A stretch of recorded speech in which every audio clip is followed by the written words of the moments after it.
Shalom amigos de Palabras de Torah.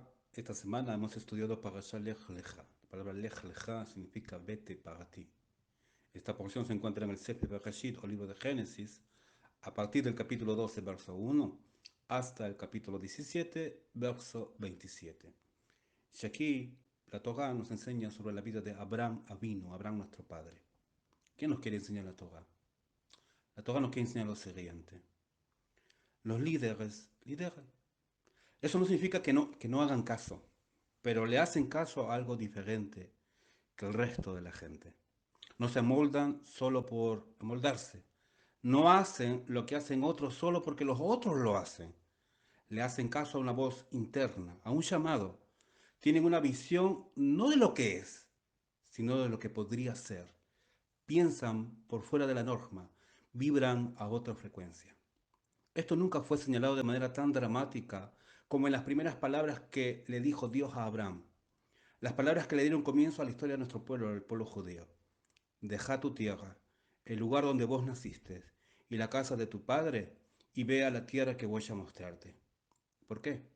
Porque la gente así se amolda, adoptan los estándares y absorben la cultura del tiempo y del lugar en el que viven. Eso significa tu tierra. En un nivel más profundo, se ven influenciados por sus amigos y vecinos. Eso quiere decir el lugar donde naciste. Y de manera aún más profunda, sus padres y la familia en la que crecieron les da forma. Y eso significa la casa de tu padre. Yo quiero que vos seas diferente, le dice Dios a Abraham.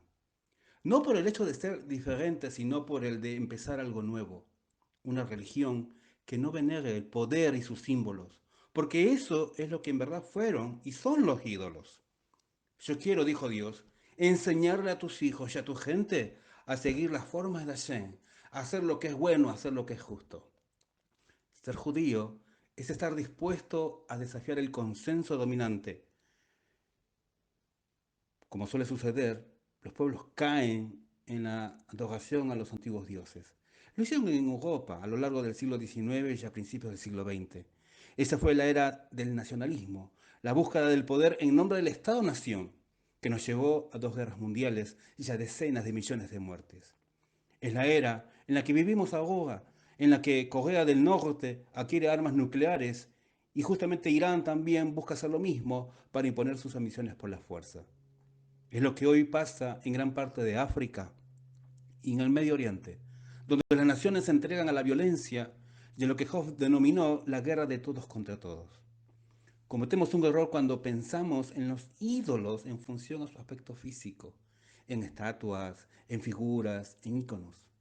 En ese sentido, pertenecen a tiempos antiguos que hace mucho ya hemos superado.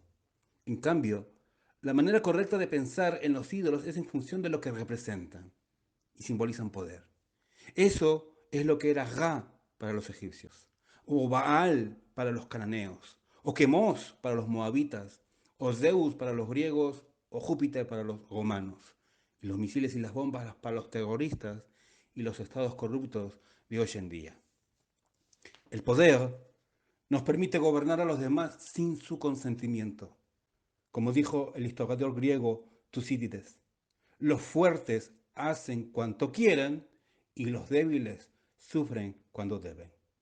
El judaísmo es una crítica constante al poder y esa es la conclusión a la que he llegado luego de una vida de estudiar nuestros textos sagrados.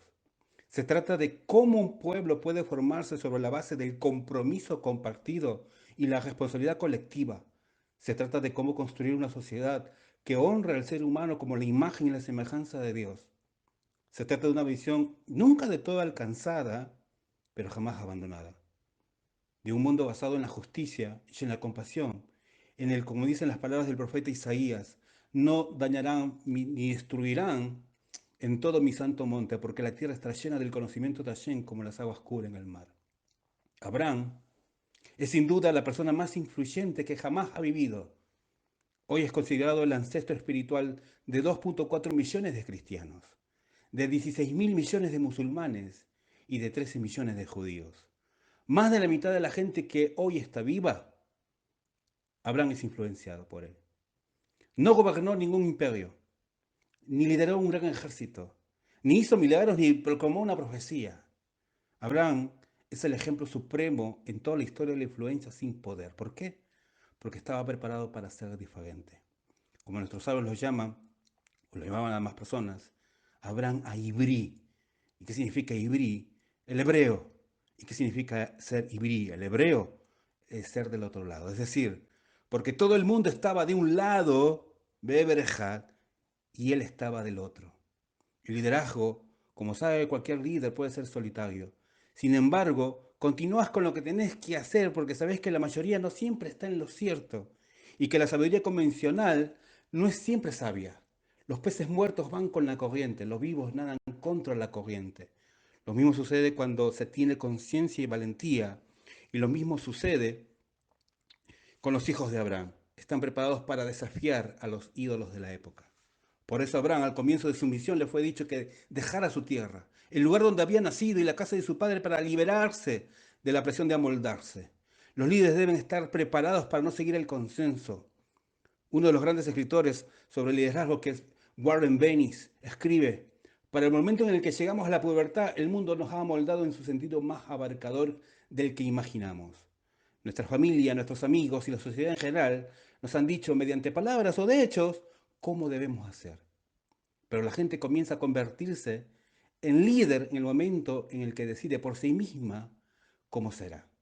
Una razón por la que los judíos han vuelto, a pesar que somos pocos en número, nos hemos vuelto en líderes en casi todas las esferas humanas, es nuestro deseo y voluntad por ser diferentes. A lo largo de los siglos, nosotros los judíos hemos sido ejemplo más sorprendente de grupo que se resiste a asimilar la cultura hegemónica o convertirse a la fe dominante. El judaísmo es la voz que lleva la contra en la conversación de la humanidad. Como judíos no seguimos a la mayoría solo porque es la mayoría. Era tras era, siglo tras siglo, los judíos estuvimos siempre preparados para hacerlo diferente. Como dijo el poeta Robert Frost, y que lo inmortalizó en un poema: dos caminos se bifurcan en un bosque, y yo tomé el menos transitado. Y eso hizo toda la diferencia. Eso es lo que hace un pueblo de líderes. Que todos tengan buena semana, Shavuot Tov.